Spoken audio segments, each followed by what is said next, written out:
అధికారంలో ఉన్నవారు అద్దాల మేడలో ఉంటున్నట్లే. అలాంటి వారిపై విమర్శలు, ఆరోపణలు మామూలే. అపార పాలనా అనుభవం ఉన్న చంద్రబాబు లాంటి నేత ముఖ్యమంత్రిగా ఉన్న రాష్ట్రంలో అబద్ధాలు, అర్ధసత్యాలు నిజాలుగా చలామణి అవుతున్న తీరు చూస్తే ఒళ్ళు మండిపోవాల్సిందే. చేత కాకపోతే చేత కాలేదని నిజాయితీగా ఒప్పుకుంటే ఎవరూ ఏమీ అనరు. గొప్పలు చెప్పుకునేందుకు ఉన్నవి లేనివి కల్పించుకుని చెప్పేసే తీరుపై తీవ్ర విమర్శలు వెల్లువెత్తుతున్న పరిస్థితి. ఇలాంటి వేళ ఏపీ విపక్ష నేత జగన్ ఆధారాలతో చంద్రబాబుపై విరుచుకుపడటంతో తెలుగు తమ్ముళ్లలో ఫ్రస్ట్రేషన్ లెవెల్స్ పీక్ స్టేజ్కి వెళ్ళిపోతున్నాయి.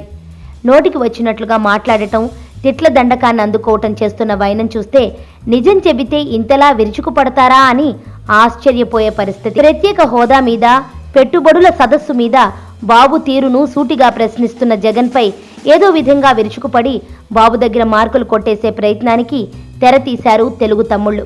ఇందులో భాగంగా కొందరు నోటికి వచ్చినట్లు మాట్లాడటం కనిపిస్తోంది.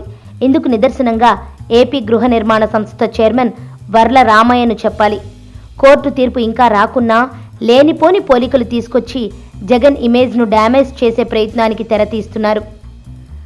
60 కోట్ల రూపాయల అవినీతికి 4 ఏళ్లు శిక్ష పడితే 43,000 కోట్ల రూపాయల అవినీతి కేసుల్లో జగన్కు ఎన్నేళ్లు శిక్ష పడుతుందంటూ చిత్రమైన వాదనను వినిపించారు.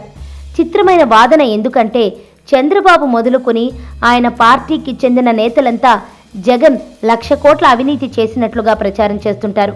మరి 1,00,000 కోట్లకు సంబంధించి కేసులు ఉండాలిగా. అలా కాకుండా అంతకంటే తక్కువ ఉండటం అంటేనే అందులో అసలు విషయం ఏమిటో ఇట్టే అర్థమవుతుంది.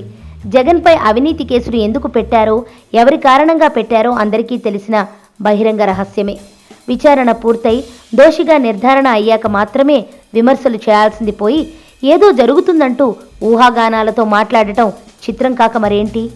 ఈ తరహా మాటలకు బాగా అలవాటు పడటం వల్లే కావచ్చు వాస్తవంగా లేకున్నా 10 లక్షల కోట్ల రూపాయల పెట్టుబడులు వచ్చేసినట్లుగా ఓదరగొట్టేస్తున్నారు. పెట్టుబడుల విషయంలో ఎంతటి డొల్లతనంతో మాట్లాడతారో జగన్ మీద ఆరోపణల విషయంలోనూ అంతే డొల్లతనంతో తెలుగు తమ్ముళ్లు మాట్లాడుతున్నారని చెప్పక తప్పదు.